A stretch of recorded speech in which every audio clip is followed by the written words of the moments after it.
آج ہم ایک ایسے قومی ہنر کو خراج تحسین پیش کرنے جا رہے ہیں جس میں ہمارا مقابلہ پوری دنیا میں کوئی نہیں کر سکتا۔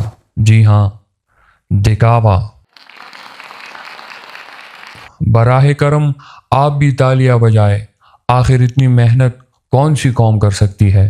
دیکھیں، باقی قومیں زندگی گزارتی ہے، ہم زندگی دکھاتے ہیں، یہی فرق ہے۔ بچہ پیدا ہو تو اصل سوال یہ نہیں ہو کہ ماں اور بچہ کیسا ہے، بلکہ یہ کہ پوسٹ کس نے پہلے ڈالی۔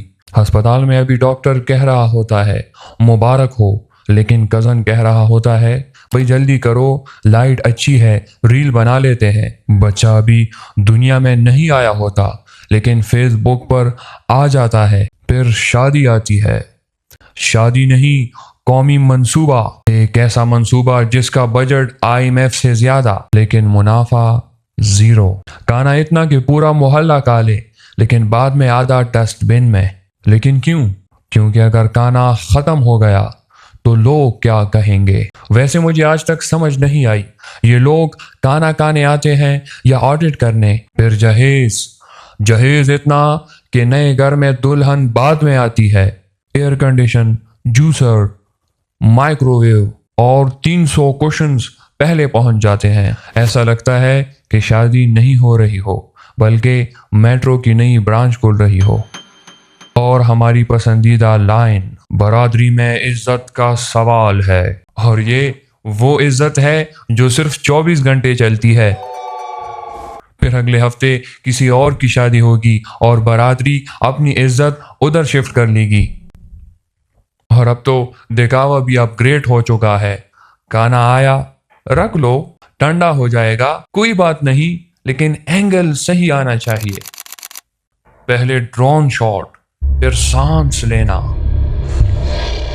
کبھی کبھی مجھے لگتا ہے کہ خدا نخواستہ اگر کسی روز آکسیجن بھی ختم ہونے لگے تو لوگ پہلے سٹوری ڈالیں گے، نیڈ پریئرز۔ اور عبادت وہ تو ہمارا پریمیئر فیچر ہے۔ صدقہ دو، تصویر، افطار کرو، ریل، عمرہ کرو، روزانہ 8 اپڈیٹس۔ مجھے تو ایسا لگتا ہے جیسے اللہ سے پہلے الگورتھم کو اطلاع دینا ضروری ہے۔ اور دلچسپ بات، ہم یہ سب ان لوگوں کے لیے کرتے ہیں جن سے اگر 1000 روپے مانگ لیے جائے تو وہ میسج کو سین کر کے سو جائیں گے۔ مجھے ہمیشہ حیرت ہوتی ہے آخر ہمیں لوگوں کی رائے کی اتنی فکر کیوں ہے، حالانکہ انہی لوگوں کو اگلے روز پتہ بھی نہیں ہوتا کہ ہم نے کل کس کی پوسٹ لائک کی تھی، کس پہ کمنٹ کیا تھا۔ شاید ہم سوشل میڈیا کے اس دور میں خوش رہنے سے زیادہ خوش نظر آنے میں مصروف ہو گئے ہیں۔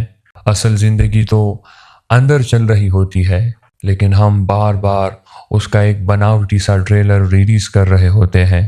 ویسے اگر آپ یہ ویڈیو یہاں تک دیکھ چکے ہیں تو ایک کام کیجئے، اس ویڈیو کو شیئر مت کیجئے، ورنہ لوگ کہیں گے واہ کیا شعور ہے، اور پھر یہ ویڈیو بھی دکھاوے کا حصہ بن جائے گی، جو کہ دکھاوے کو ختم کرنے کے لیے بنائی گئی ہے۔ خیر، اگر شیئر کرنا بھی ہے تو ایمانداری سے کرنا، دکھاوے کے لیے مت کرنا۔ ہم دوسروں کو متاثر کرنے میں اتنے مصروف ہیں کہ خود پر اثر ڈالنا بھول گئے ہیں۔ ویسے اگر آپ نے ہماری ویڈیو پاکستانی رشتہ بایو ڈیٹا کے بارے میں اسی طنزی انداز میں دیکھنی ہے تو اوپر کلک کیجئے گا۔